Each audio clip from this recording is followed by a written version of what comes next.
Yo, what's going on, guys and gals? Dat here, bringing you another NFL DraftKings pick video for Week 11. This week is going to be interesting, to say the least, so without further ado, let's get right into it. Alright, as usual, we're going to start with quarterbacks first. My top tier pick of the week is going to be Tom Brady. Tom Brady is scary consistent. He's like a machine. He's like a T-1000 that left Skynet to pursue its hidden objectives stored in its memory banks of being the greatest quarterback of all time. He averages 22.7 points per game, 311 passing yards per game, 2 touchdowns per game, and he's going up against a Raiders defense that just got torn to shreds by Jay Cutler and the Dolphins. He should be priced much higher than what he is at $7,400, and with Bill Belichick calling the shots, he loves to run up the score on his opponents to secure a 20-point lead before he finally pulls Brady and throws Hoyer into the game just to finish regulation. There's going to be a lot of value picks this week, so you should be able to fit Brady into your lineups with ease, but he's way too cheap this week for the matchup. Mid-tier, Alex Smith is facing a weak and abysmal Giants team that just got handed defeat by the former 0-9 San Francisco 49ers. CJ Beathard was able to throw for 288 yards on just 25 attempts, scoring 2 passing touchdowns and 1 running touchdown. If somebody like Beathard can put up those numbers on New York, imagine what Smith could do. Not to mention the variable that Smith is a road warrior. He averages 42 more yards passing per game on the road than at home. He has thrown 10 more touchdowns on the road than at home.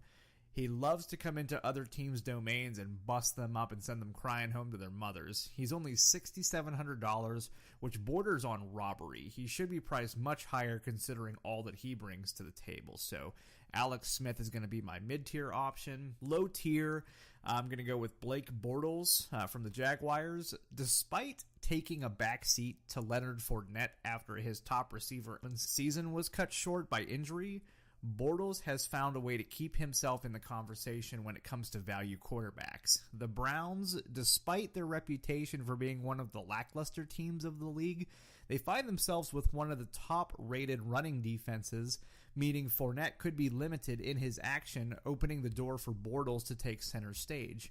When Fournette is in any way hindered, that's when Bortles steps up and he gets the job done, such as in Week 7, when he set a franchise record versus the Colts by throwing for 330 yards passing.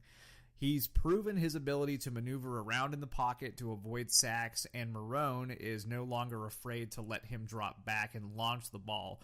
Even though the offense normally throws 37% of the time, Bortles is already surpassing his numbers of the previous season where the Jaguars were passing 60% of the time.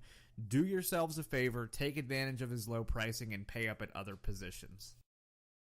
Okay, moving on to running backs. My top tier running back pick of the week is going to be Mark Ingram at $8,100. New Orleans' newfound commitment to the running game has vaulted Ingram into the upper echelon of fantasy running backs, and he will look to keep that rolling next week against the Redskins. Even though playing at home is usually an indication of Drew Brees having a monster game, it hasn't been the case over the last few weeks, as the combined onslaught of Ingram and Kamara have completely dominated the payload of the Saints offense. Compared to Gurley and Fournette this week, Ingram is in a good spot to continue his success as a premier back in the league. Kareem Hunt and Melvin Gordon may have the better matchups and be less of a hit to the salary, but Hunt doesn't have the 3-down capability like Ingram does, plus he plays on a much lower snap count despite being the starter, and Gordon's starting spot may be usurped by Austin Eckler, so I think Mark Ingram here is going to be the best play in the top tier choices.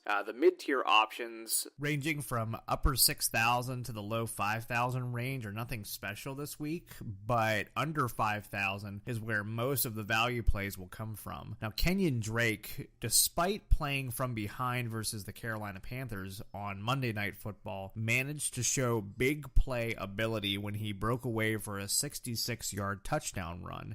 In a more closely contested game versus the Buccaneers, Drake may have a breakout game here to establish himself as the new king of the backfield now that Jay Ajayi has traveled to Philadelphia. So I'm going to go with KENYAN Drake for my mid-tier choice at $4,800. My low-tier running back option for the week is going to be Rex Burkhead at $3,600. Although Dion Lewis is the established running back on the Patriots backfield and James White is the passing back, Burkhead makes an interesting hybrid between the two. He won't be counted on for workhorse production in the offense, but his role is growing rather quickly since he came back from injury. At $3,600, the cap space alone you will save will be significant, and he has already shown to be a red zone target of Tom Brady, so he could get a lot of looks in the end zone. Another interesting person to watch this week is Danny Woodhead. If Danny comes off of IR this week, he could be an interesting value play as well. So just as a footnote, watch Danny Woodhead to come off IR this week.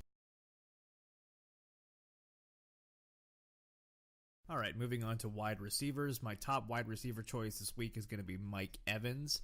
He's coming off a suspension after a display of unsportsmanlike conduct and unnecessary roughness against the Saints' Marshawn Lattimore. Now that he's back, he must be eager to wipe the headlines from the sports pages and social media of that ugly encounter. Even though Ryan Fitzpatrick is still in the starting position due to Jameis Winston being out with a shoulder injury, I still feel comfortable with Evans going up against a Miami Dolphins secondary that allowed 250 passing yards or more over the past couple of weeks. With Fitzpatrick not having a deep ball, I expect Evans to be targeted quite heavily in the mid-range passing game. For mid-tier passing options at wide receiver, I have to go with DeAndre Hopkins here. He is severely underpriced at $6,100. I understand that Patrick Peterson will most likely shadow Hopkins, and that could be the reason for a price drop. However, Will Fuller will still be out due to broken ribs most likely, and Tom Savage, he funnels the ball to Hopkins almost 40% of the time.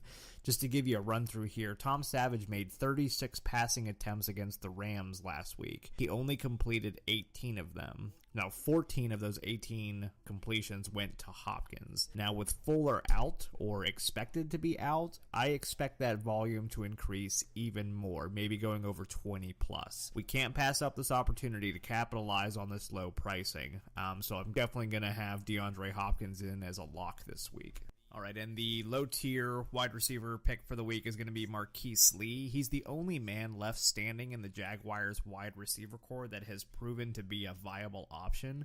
Now, Allen Hurns is doubtful with an ankle injury, and the practice squad is on standby, and D.D. Westbrook is still on IR for now. Lee is going to be your main stack option with BORTLES, and that's just going to open up a plethora of higher-priced options at other positions.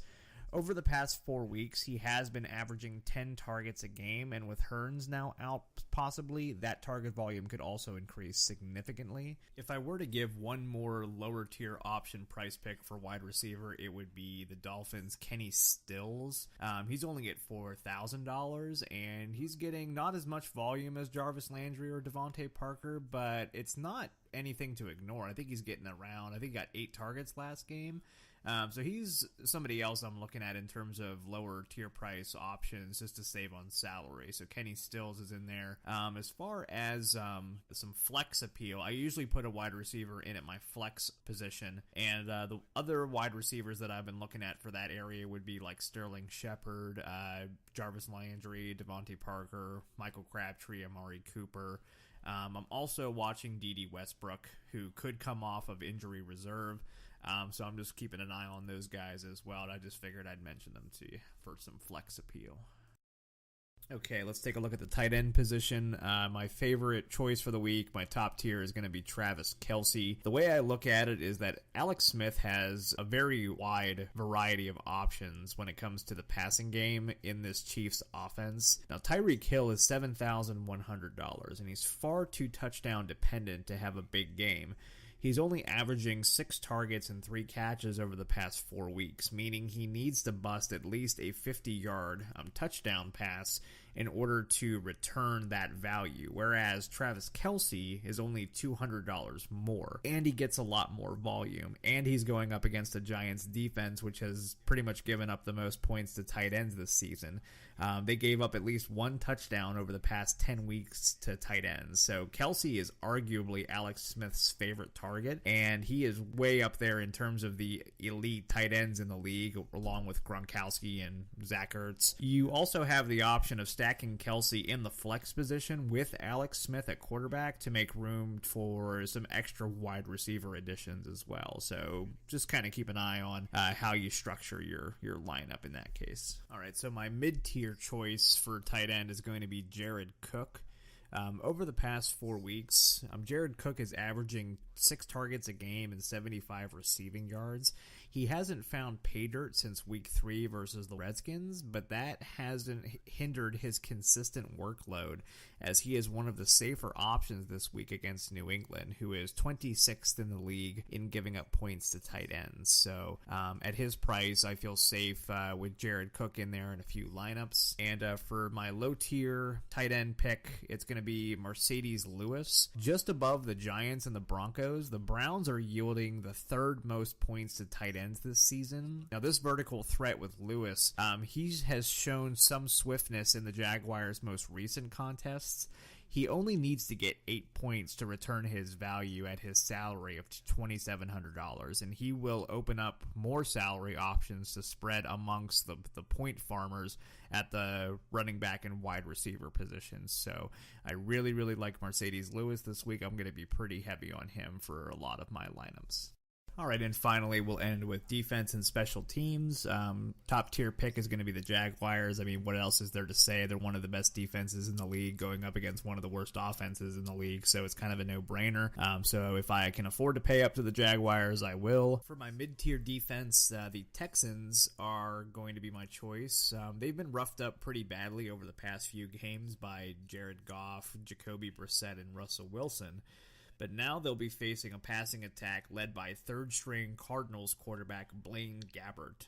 Since Carson Palmer is still on the injury reserve with a broken arm, and now Drew Stanton is questionable from a sprained knee in the Seattle game, it looks like that Gabbert is going to be taking the snaps to start for the Cardinals, and the Texans only being at $3,100. They're in a good spot to be a lower-owned, slightly mid-priced option. And my lower-tier defense for the week is going to be the Rams.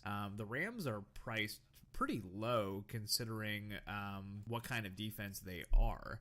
The Vikings offense has been looking pretty good recently. They decimated the Redskins thanks to Case Keenum's touchdown clinic last week. But the Rams D is on a completely different level compared to the Redskins, who are pretty banged up. So I think that this might be a sneaky play with the Rams, and I think that's going to be my choice. And that's going to do it for the NFL DraftKings week pick video for week 11. Hope you guys enjoyed it, got some useful information to build your lineups. As always, if you made it to the end of the video, click the like button, click the subscribe button. Don't forget to follow me on Twitter for updates surrounding injuries and other pick options that might come through in the next couple of days. If you guys have any questions, please hit me up on Twitter or in the comments section. Hope you guys win some money this week. Good luck.